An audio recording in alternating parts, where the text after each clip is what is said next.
તો આ તરફ રાજકોટથી સમાચાર, જ્યાં રાજકોટમાં નાગપંચમીની ઉજવણી કરવામાં આવી છે। શાસ્ત્રી મેદાન પાસે આવેલા નાગ મંદિરમાં વહેલી સવારથી જ ભક્તોની ભારે ભીડ જોવા મળી રહી છે।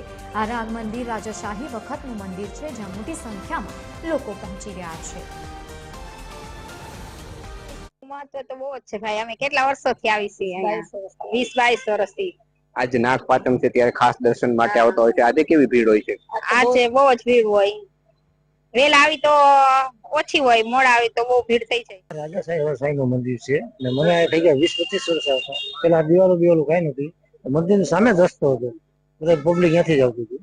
અત્યારે હું કે છોકરા સ્કૂલ બધા ગયા ને હું કે ઠેકી વહી જઈએ, એની સેવા બધી જારી બારી બેઠી છે, સમજી ગયા। એટલે પેલા આ જ રસ્તો હતો, એનો 25 વર્ષથી આવતો।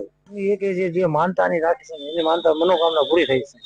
આ દૂધ ચડાવવાનું કે મતલબ ખાવા પીવાનું કોઈ બી વસ્તુ તમારી ઈચ્છા વસ્તુ હોય કે આ વસ્તુ મને ખાવી એ વસ્તુ તમે માનતા રાખો તમારી માનતા પૂરી થાય। સવારે 5 વાગ્યાથી 4 વાગ્યાથી 5 વાગ્યા લગી ભીડ ચાલુ થઈ જાય, તો રાતે બપોરે 2 વાગ્યા લગી, સાંજે 7 વાગ્યા લગી બહુ ભીડ હોય।